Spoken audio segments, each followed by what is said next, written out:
Good morning, all. We're going to get started. For those in attendance, thanks for attending. I know kind of short notice, but we're going to get started and continue on where we were yesterday. You saw when I opened up here, I'll be sending this handout out because today I talk a bit about the cephalosporins, the rest of the cell wall antibiotics, and we're going to try to get through as many of the antibiotics as I possibly can this morning. So I'll kind of take you to a different location to start, and it's certainly on our week 3 blackboard, and basically this is the starting point where we're looking at these. This is the Nestor PowerPoint. It scrolls down to whatever number of 17 slides or so that are there, and you can see it. And this is really talking about these different kinds of drugs that are so effective working on cell wall. And again, the idea is the principal target for all of these is the assembly of peptidoglycan. And given that we don't have peptidoglycan in our cells, the selective toxicity is really the advantage to these. So we did talk a little bit at length on Wednesday about the penicillins. And as you can see, the way with the notes that they have here, just to scroll through them, the peptidoglycan is exposed. Yes, they all differ in activities. The generic category is beta-lactam drugs because they target that beta-lactam wing. And the big problem is the ability to penetrate the outer membrane. That's the difficulty that's there. So there are different things that you could interpret, that you could use, and some have a little bit more penetration than others. That was the idea of using the ampicillin or amoxicillin to make it with whatever you'll see some of the chemical substitutions that are there. I don't use this because it's confusing. These are called penicillin binding proteins. They actually named the structures that the penicillin attached to for the penicillin because they didn't have another name for it. And they're so different, and that's why they don't uniformly work on everything. You might remember anaerobic bacteria, very, very difficult. So we use other agents typically than penicillins for most of those, versus aeros, again, penetrating that glycocalyx, also different. And what's really interesting is this idea of these different kinds of generically, they would all be called beta lactamases. Okay. The penicillinase is very specific to penicillin agents. And then we have a variety of beta lactamases. Some are not as strong as others. And typically those that are not as strong as others, are the ones that when we look at augmentin, that augmentin can handle. That clavulanic acid deals with if you want to call it generic or routine beta lactam. And when you get a culture and sensitivity, and you'll see those, many of you, if you're in nursing, you'll see these reports. And what we will do is we will test staff against penicillinase produce. So you'll look at things that are penicillinase sensitive and you'll beta lactamase sensitive in order to determine on whether or not you could use something like augmentin on that kind of an agent, on that kind of an infection. That's there. Now these are really what have become superbugs.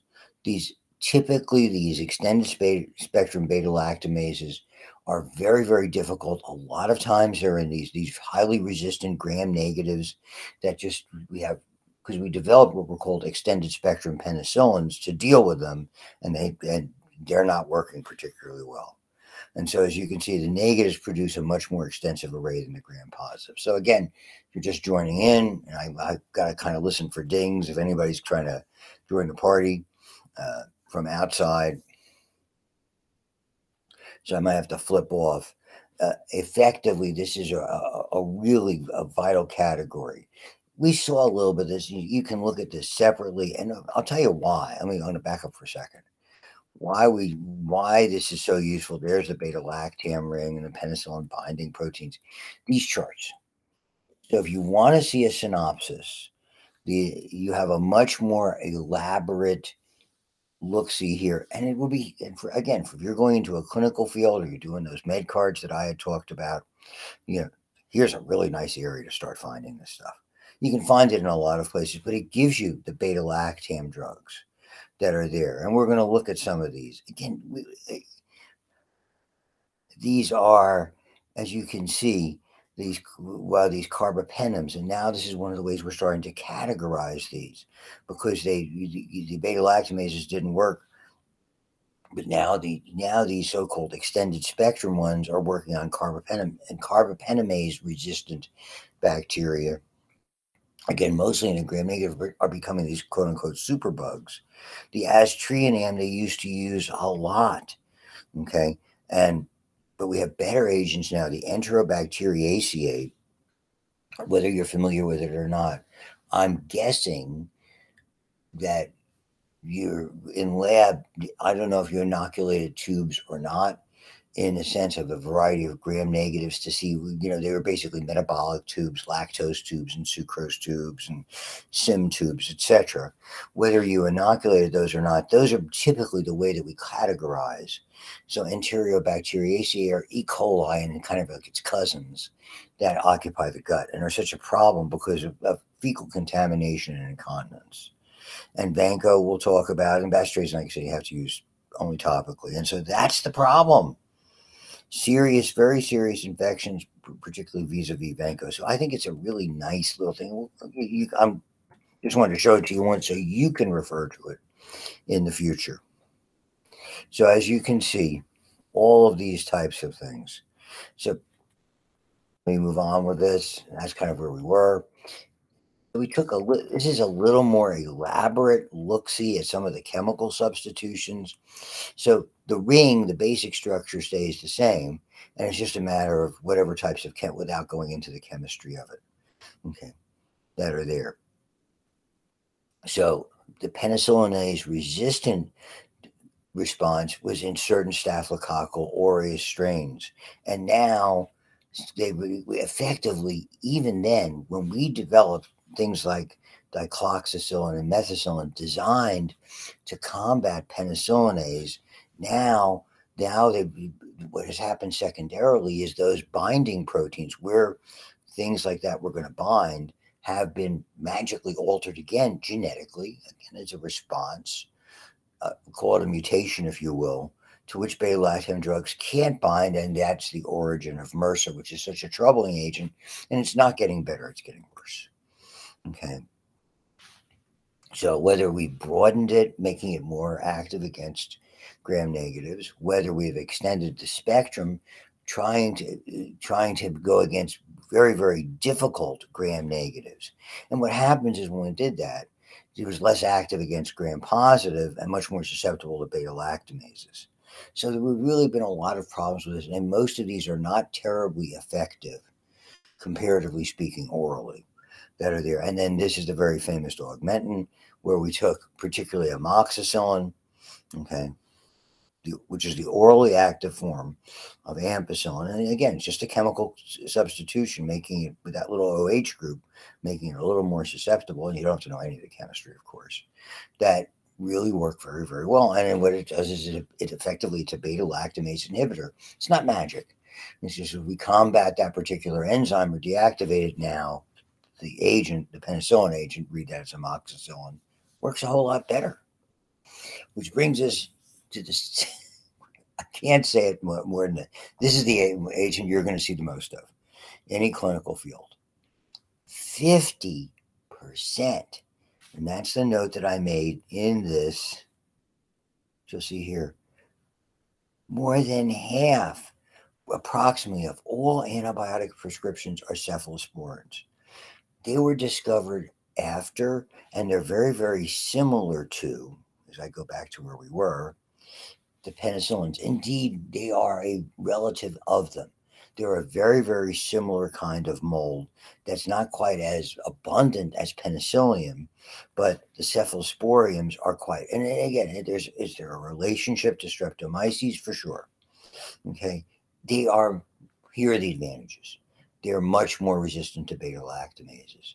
That's why they can be a first choice drug. Even though they're fairly broad in spectrum, they can be a first choice drug for what is presumed to be the typical staphylococcal infection, which are by far and away the most common wound infections and things that you worry about when someone comes in with might be an infection prone wound that you want to take precautions of right away when you're treating it, maybe put it in stitches. So what happens is they're much more resistant to beta-lactamases. They are much more able to deal with gram-negative, so they have a broader spectrum. Now they're relatively affordable. There's lots of generics, and what's happened is over time we have increased.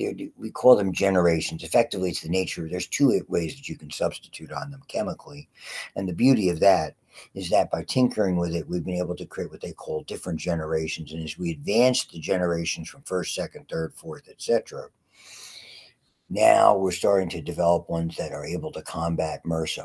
The original cephalosporins, the one that you will see the most of by far and away, is the one, maybe the first, called Keflex or cephalexin, which is a second generation cephalosporin, is ubiquitous. It's just prescribed all the time.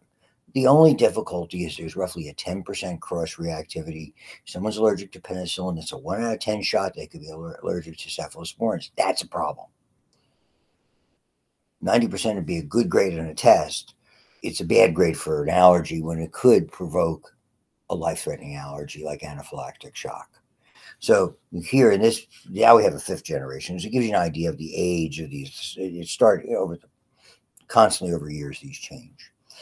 So as you can see, carbapenems and monobactams. So the aztreonam was used a lot against these Enterobacteriaceae, but now not nearly as effective. And typically these had a lot more side effects that were there.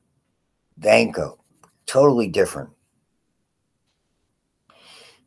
Again, it targets peptidoglycan, those, remember the NAMs and NAGs, but it's not usually has to be administered. The only way it's really effective if you're treating an infection is by injection.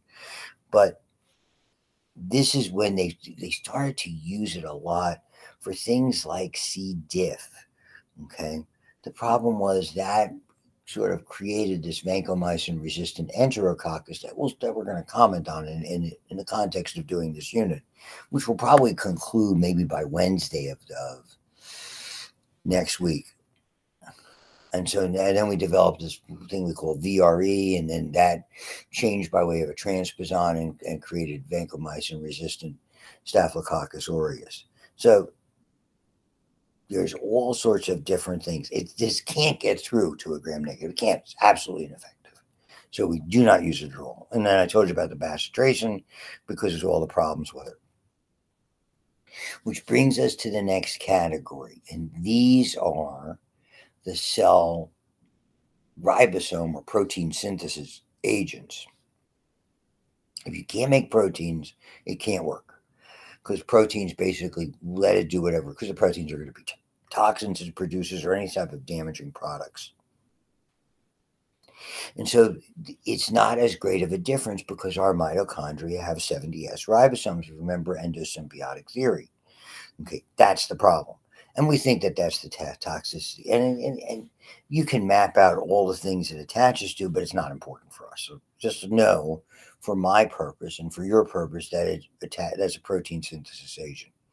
The aminoglycosides, that was the one with Selman-Waxman. Okay, whatever it does here.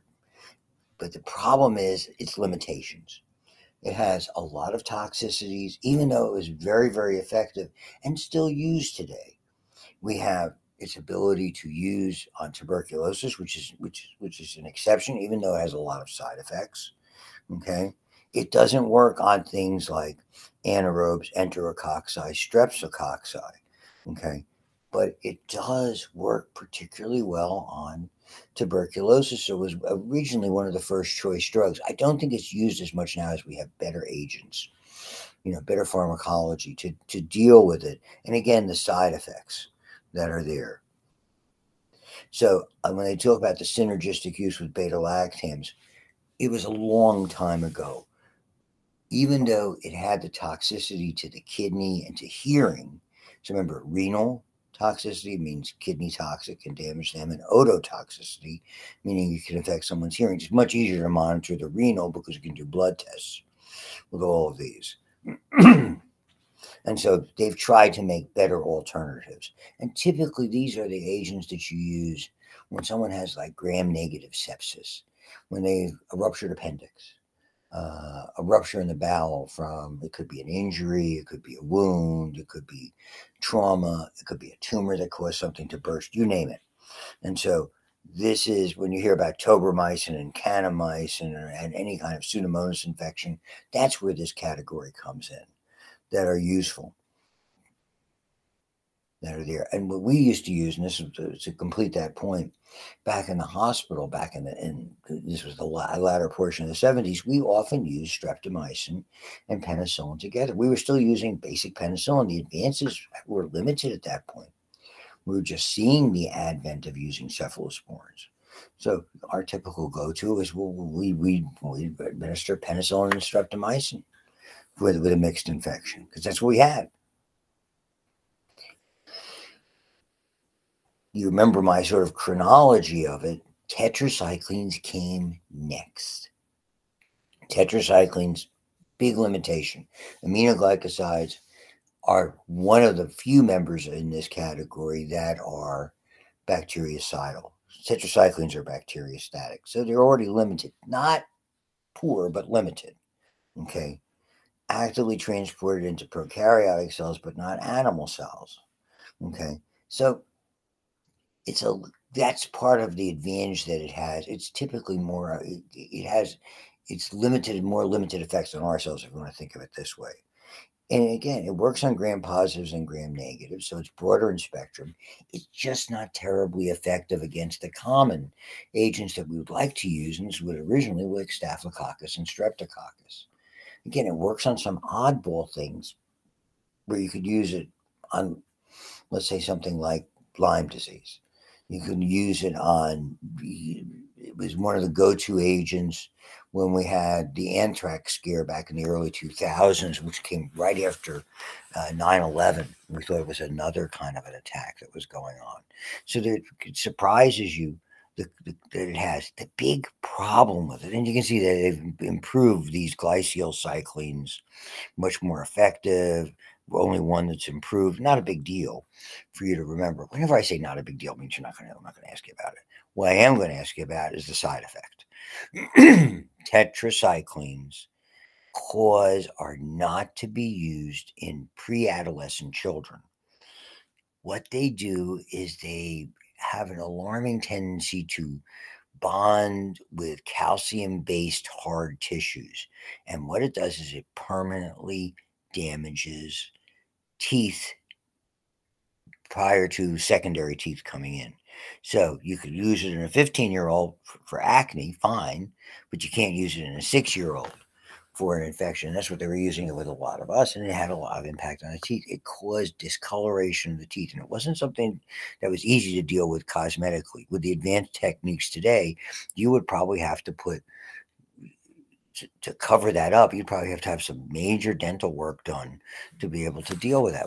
They have the ability today, but it's very expensive and generally not covered by insurance. This is the big category. This is where effectively the Z-Pact is in, okay? So, and you're going to see its limitations. It's bacteriostatic, okay? It's the drug of choice for patients who are allergic to penicillin. It's not often, it is. Originally, it was erythromycin. Now it's called azithromycin, which you'll see on that chart, known as Zithromax or the Z-Pack, whatever you want to call it. Again, bacteriostatic. It just doesn't get into those gram negatives from the gut, from fecal contamination or things like that. That's the difficulty with it. It's there. What the big problem was gastrointestinal side effects, which I had a lot of. And for whatever reason, the Z-Pack limited that. It didn't eliminate it entirely, but it did limit it. So it's advantageous in that regard. It's much better against gram positives than in gram negatives, so you can use it in both. And again, this is one of those things that does work for some unusual bacteria. I commented on chlamydia.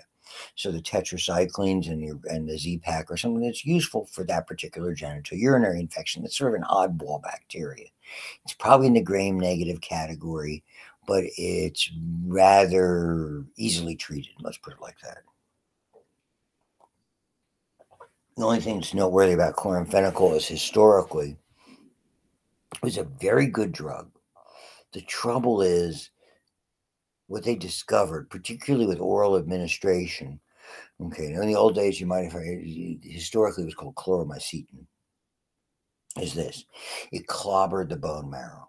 In a lot of individuals, and people died from infections because they couldn't make white blood cells. So effectively, we don't use it. The only time I had patients with it when I was a resident in the hospital back, this is 45 years ago, but the reality is that nobody would use it today. I actually had some occasion to use it topically because topically didn't have this problem. That was there. The lincosamides, this is one that you'll see called clindamycin. There's one called lincocin, which we very rarely see used. And clindamycin, why it is so good is it works very well on anaerobes. Okay. Bacteroides is an anaerobe infection. It's also one that penetrates the glycocalyx. That's why a lot of us who did bone procedures with metallic hardware would utilize this. So bacteroides is something you're going to run into. You're going to see it even a little bit when we talk about wounds, because we typically harbor it in our mouths, and bite wounds or damage, in the mouth from something can sometimes lead to a bacteroides infection. But the problem is this. It had such an impact on the gut that C. diff was a problem.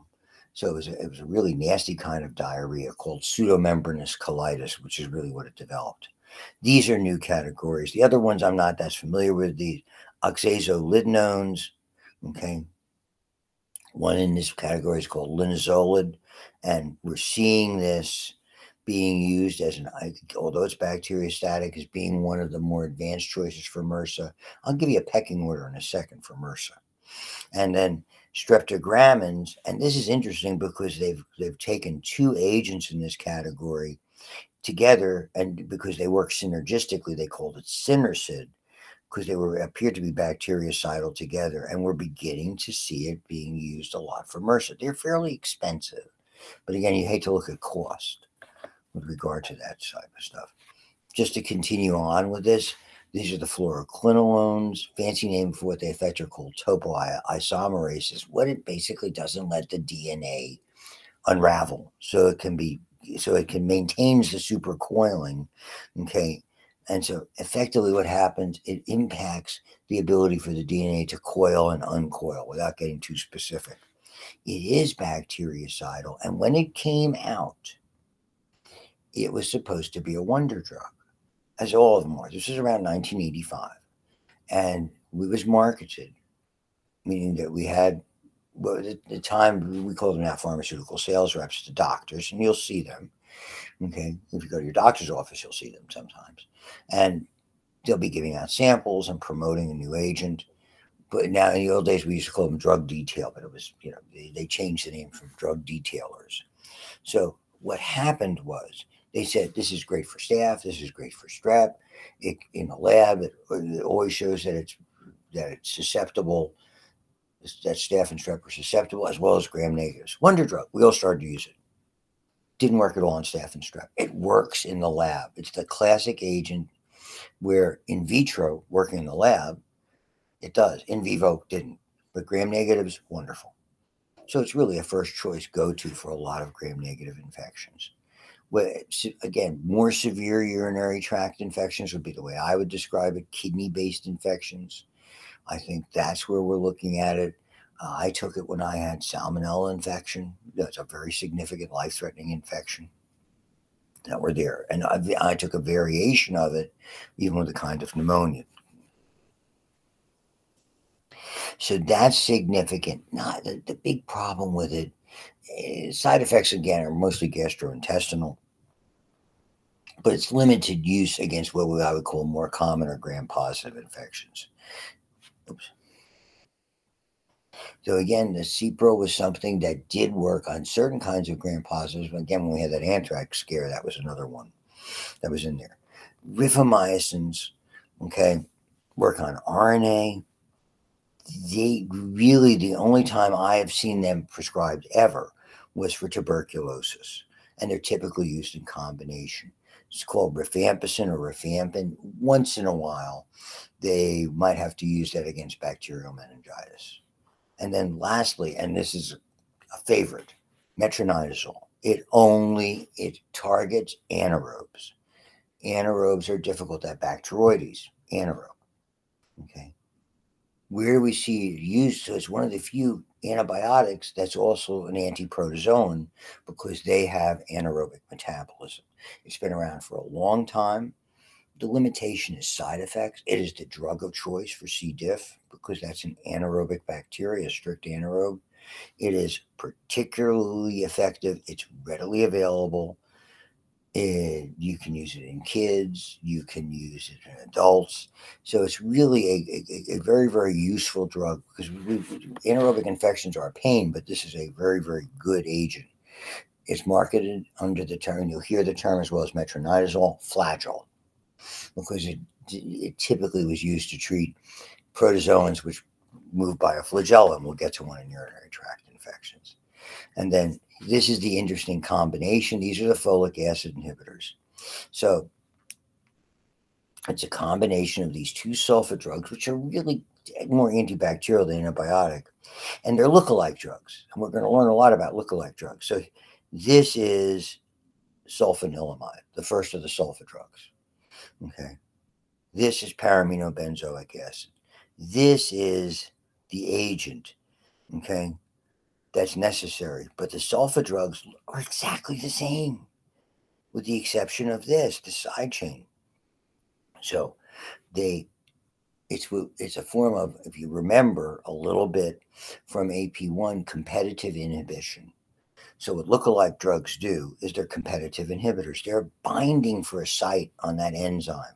The more of these will bind, the less likely it's going to bind the paraminobenzoic acid. And the trimethoprim is a similar agent, though they don't give you the chemistry of it. So and the beauty of it is we don't have these enzymes. That's where the toxicity is. Just not more, again, probably allergies more than anything else. Are there some limited side effects? Sure, like there are with anything. Okay. Is there resistance? Sure, associated with this. So some folks are allergic. My wife is allergic to this combination. It's marketed under the name Bactrim or Septra. It's been around forever. It's extraordinary. You wouldn't even have to pay your copay. They probably give it to you for free or pennies that are there. It's very, very inexpensive. You don't have to take it twice a day because it comes as Bactrim double strength called Bactrim DS. Okay. And it's just, they are wonderful agents there. And lots of them are available. Drug companies hate this. Why? Because it wasn't used for a long time, because it did, in the original forms, it had problems associated with crystallization in the kidney back in the 40s and 50s. So it kind of fell out of use. And then when MRSA reared its ugly head, they found out, because Staphylococcus hadn't seen it in forever, that it worked on MRSA, which brings me to this. So we're going along, and I'll just keep going with this. So sort of like what I would call the MRSA order. First choice before you get to vancomycin, for what they call, as you will learn about, community-acquired MRSA, meaning a MRSA infection you would get from somebody else, not necessarily from the hospital. Hospital bugs are a lot harder to treat.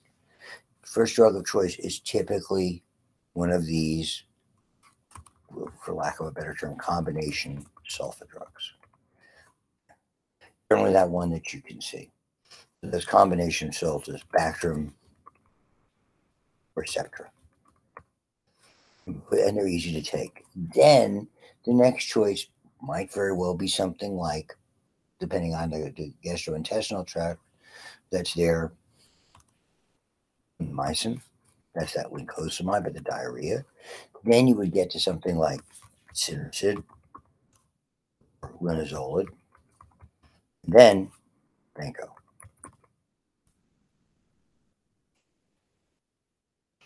Typically, that would be the approach. It depends. Folks in a nursing home, they'll typically go right to they use a lot of vanco because it is very effective.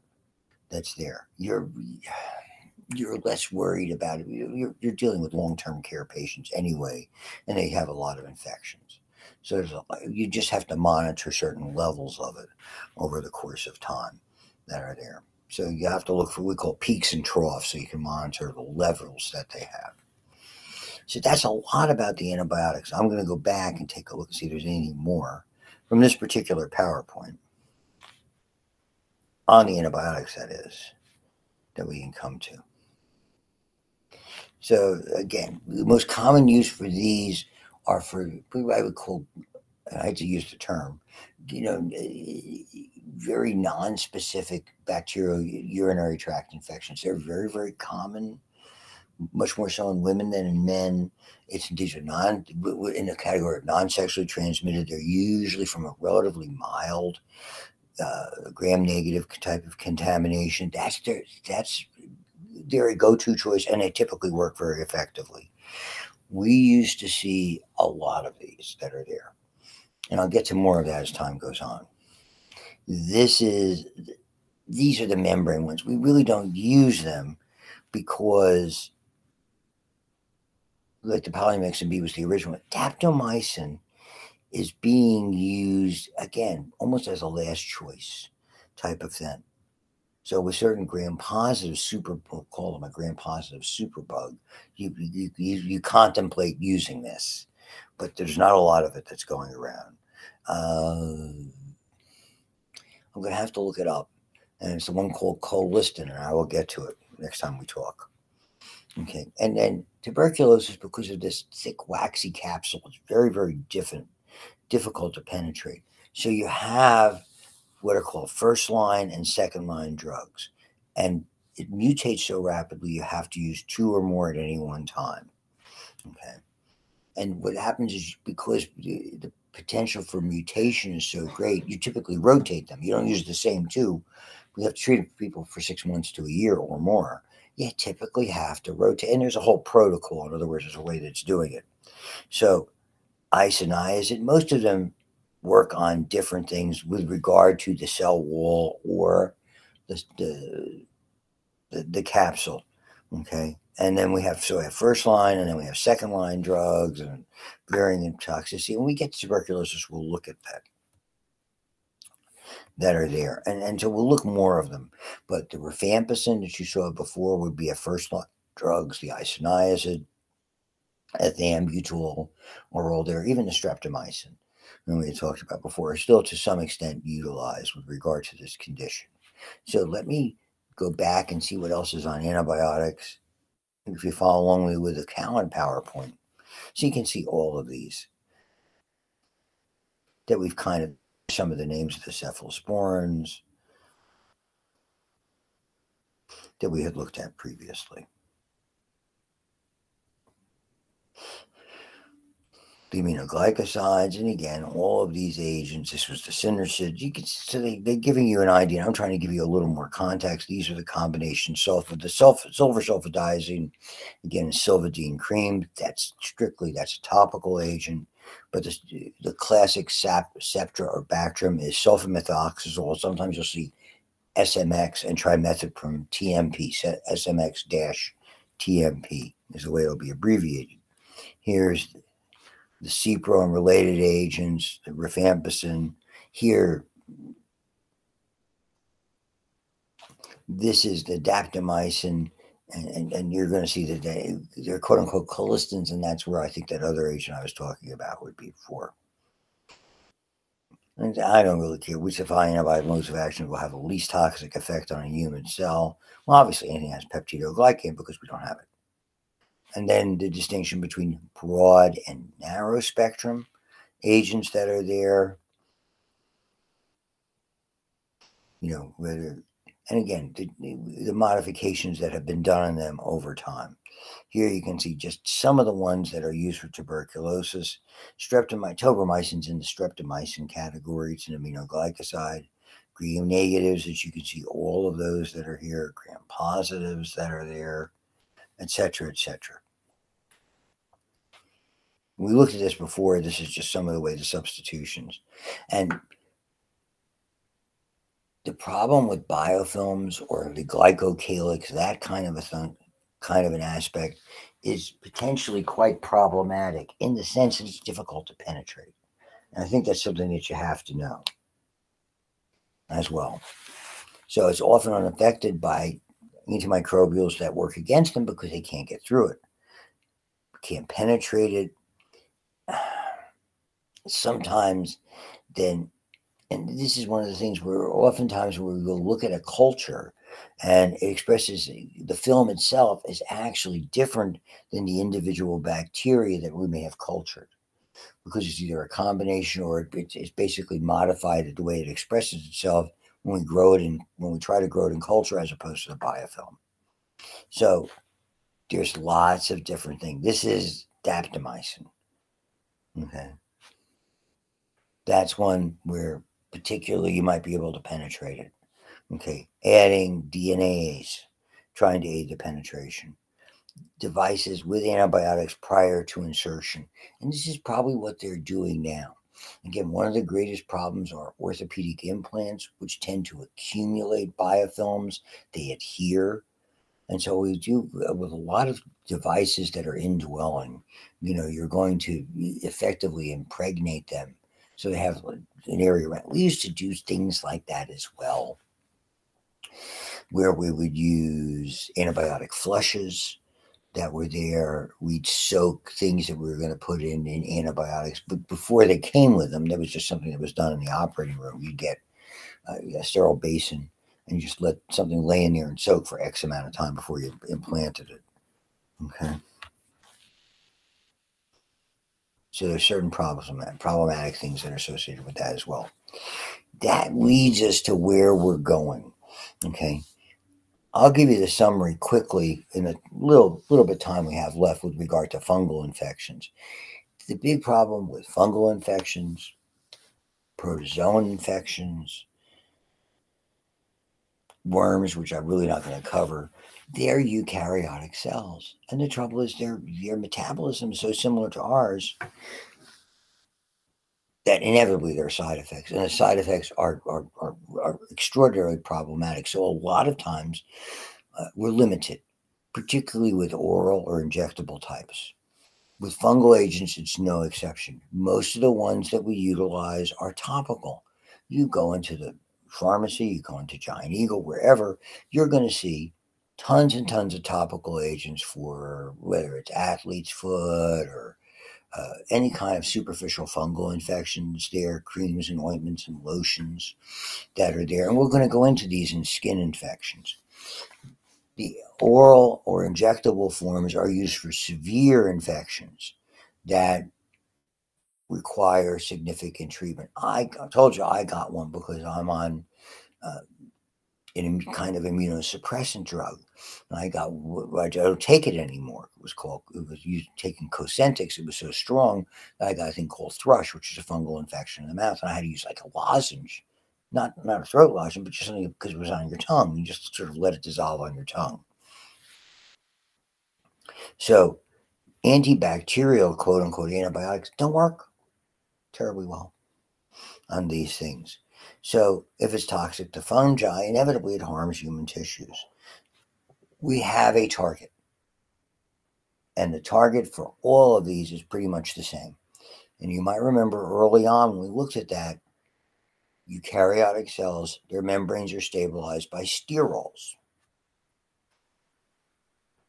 I'll go back down here and I'll show you. I'll go to another page undoubtedly. So eukaryotic cells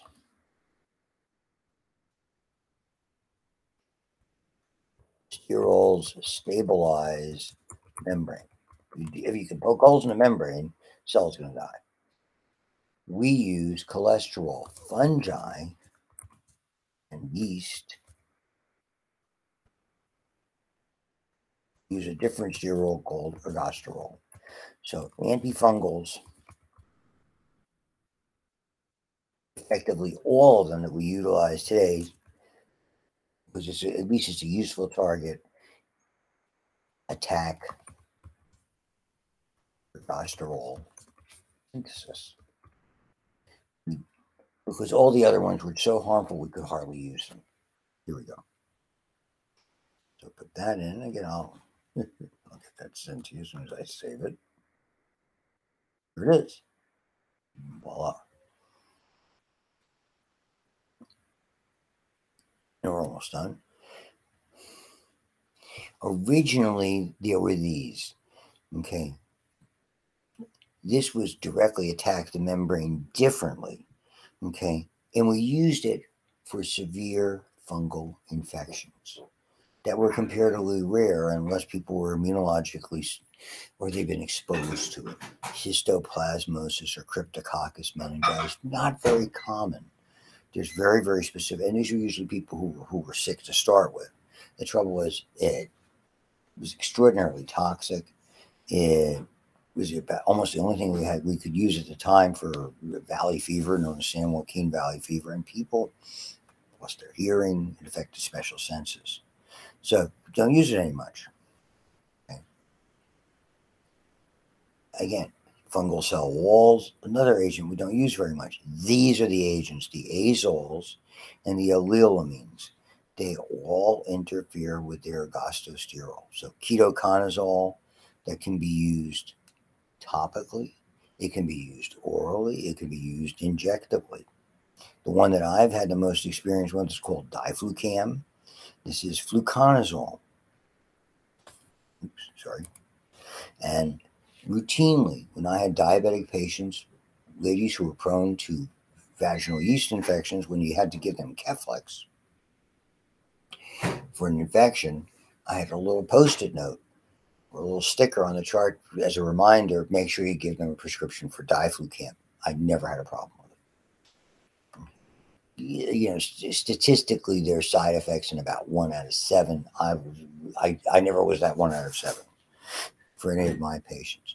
This is Lotrimin and Miconazole or Micotin. These are topical agents you can buy over the counter all the time. Creams, tablets, Vagistat or Monostat, which is like an injectable agent for yeast infections. Easily available. I don't think you need a prescription. And then more recently we saw this terbinafine, okay, which is called Lamisil. And again, targeted ergosterol synthesis. This also worked. You could use these for more severe infection because you use it orally or injectably. So there's a lot there. Okay. So I wanted to get that in. And anti-malarial drugs, these are protozoans, same deal. There's problems associated with them. So rather than start with this, I'm going to stop it here. There's plenty of information today. That's the only difficulty with these lectures that we do virtually you get all you have is this abundance of information, but not a lot of interaction or changing or doing things on the board. So let me get where I'm going with this. Oh, I'm having trouble. Here we are. All right, everybody. So thank you very much. We'll see everybody on Monday. Bye-bye.